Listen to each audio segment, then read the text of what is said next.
নমস্কাৰ। এই মুহূৰ্তত এক গুৰুত্বপূৰ্ণ বাতৰি লৈ ষ্টুডিঅ'ৰ মজিয়াত মহিপল দাস। চাহক আজিৰ বাতৰি। অসম কৃষি বিশ্ববিদ্যালয়ত কৃষিমন্ত্ৰী অতুল বৰা এটি বিশেষ অনুষ্ঠানত মুখ্য অতিথি হিচাপে উপস্থিত থাকি শোভাবৰ্ধন কৰে অনুষ্ঠানটিৰ। উক্ত অনুষ্ঠানটিৰ আদৰণি ভাষণ প্ৰদান কৰে আয়ুক্ত সচিব বীৰেন্দ্ৰ মিত্তলে। নিউজ নাৰেক বিশেষ প্ৰতিবেদন।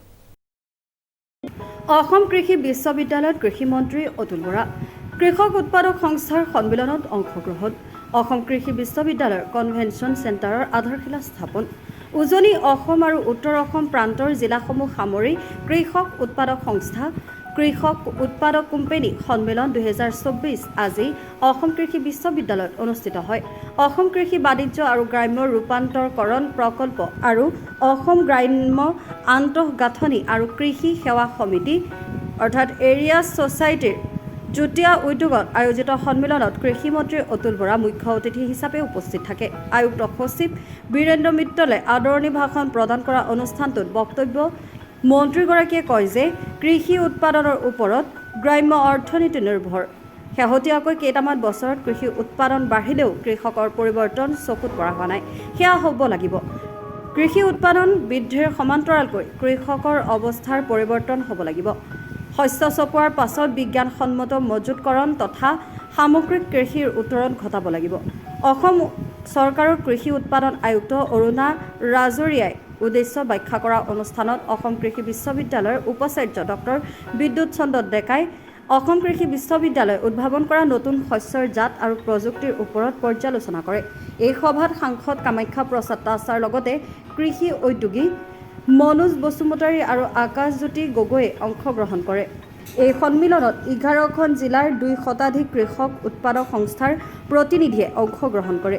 আনহাতে মন্ত্ৰী অতুল বৰাই অসম কৃষি বিশ্ববিদ্যালয় নিৰ্মাণ কৰিবলৈ লোৱা কনভেনশ্যন চেণ্টাৰৰ আধাৰশিলা স্থাপন কৰে। দেশৰ প্ৰধানমন্ত্ৰী মাননীয় নৰেন্দ্ৰ মোদী ডাঙৰীয়াই সমগ্ৰ দেশতেই দেশৰ বিভিন্ন ৰাজ্যত এনেধৰণৰ ফাৰ্মাৰ্ছ প্ৰডিউচাৰ্ছ কোম্পানী কৰাৰ ওপৰত গুৰুত্ব আৰোপ কৰিছে আৰু আমি গুৰুত্ব দিছোঁ কাৰণ আপোনালোকে জানে যে মাননীয় মুখ্যমন্ত্ৰী ডক্টৰ হিমন্ত বিশ্ব শৰ্মা ডাঙৰীয়াৰ দূৰদৰ্শী নেতৃত্বত আমি কৃষিখণ্ডলৈও এক যুগান্তকাৰী পৰিৱৰ্তন আনি কৃষি আৰু আনুষংগিক খণ্ডলৈ ৰাজ্যখনৰ বিকাশ ত্বৰান্বিত কৰিব বিচাৰিছোঁ আৰু ৰাজ্যখনত ইতিমধ্যে 600তকৈও অধিক ফাৰ্মাৰ্ছ প্ৰডিউচাৰ্ছ কোম্পানী অৰ্গেনাইজেশ্যন গঢ় লৈ উঠিছে।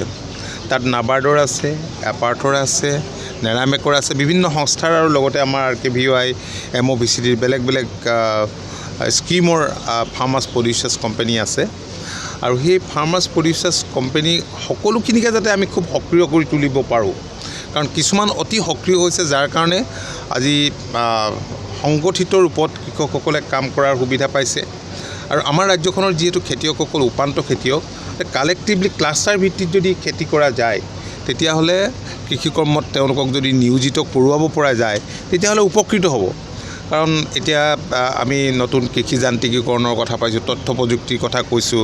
উপান্ত খেতিয়কসকলে তেওঁলোকে বজাৰত উচিত মূল্য নাপায় কিন্তু সমূহীয়াভাৱে যদি তেওঁলোকে কালেক্টিভলি কামখিনি কৰে তেতিয়াহ'লে তেওঁলোকৰ উৎপাদিত যি ফচল তাৰ উচিত মূল্য পোৱাটো এইখিনি তেওঁলোকৰ কাৰণে সহায়ক হ'ব আৰু এতিয়া আজি ইয়াত উজনি অসমৰ 11খন জিলাৰ আমাৰ ডিষ্ট্ৰিক্ট এগ্ৰিকালচাৰ অফিচাৰ ঠিক তেনেকৈ মই উল্লেখ কৰি যোৱা সংস্থাকেইটা কৃষি বিশ্ববিদ্যালয় আছে, আমাৰ বিভাগ আছে এগ্ৰিহৰ্টি বিভাগ, সকলো লগ লাগি আজি ইয়াত কনক্লেভখন অনুষ্ঠিত কৰা হৈছে। দুদিনীয়া ইয়াত টেকনিকেল ছেশ্যন বহুতবোৰ আছে আৰু কেইগৰাকীমান নতুন প্ৰজন্মৰ এণ্টাৰপ্ৰেনিয়ৰকো ইয়াত আমি দেখা পাইছোঁ। আপোনালোকে দেখিছে যে মনোজ বসুমতাৰী, আকাশ গগৈ, তেনেকৈ আৰু বহু কেইগৰাকী আছে, কৌশিক বৰুৱা, এনেকৈ বহুতখিনিয়ে ইয়াত সংঘবদ্ধ হৈছে।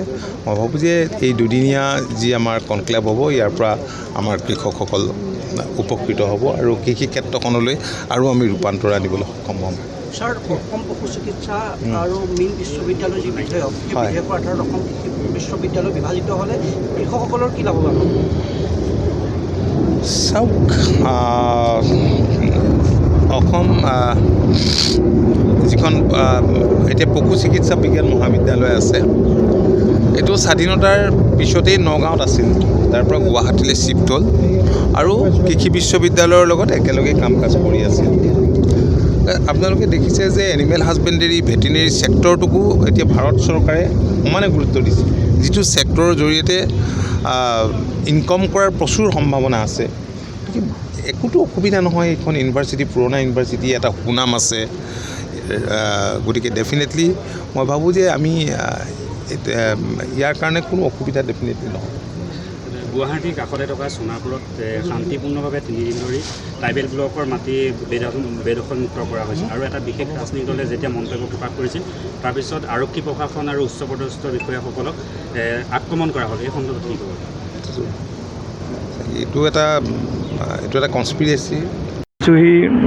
যে আমাৰ এটা কনভেনশ্যন চেণ্টাৰ আমাৰ প্লেটিনাম জুবিলি এগ্ৰিকালচাৰ কলেজত গ'ল আৰু তেতিয়া আমাক অনাৰেবল চিফ মিনিষ্টাৰে কৈছিলে যে আপোনালোকে প্ৰপ'জেল দিয়ক, আমি এইটো কৰি দিম।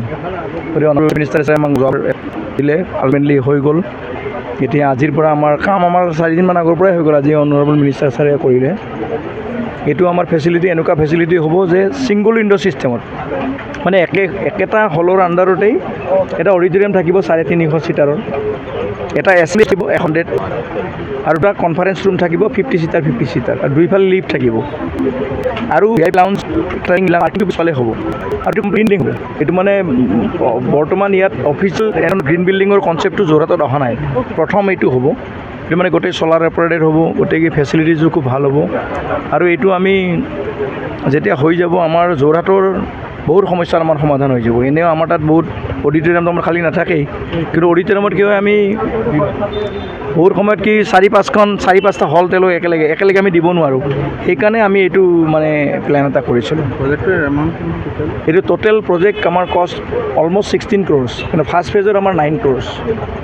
যোৰহাটৰ পৰা শ্ৰীমন্ত মাধৱ বৰুৱাৰ ৰিপৰ্ট, যোৰহাট।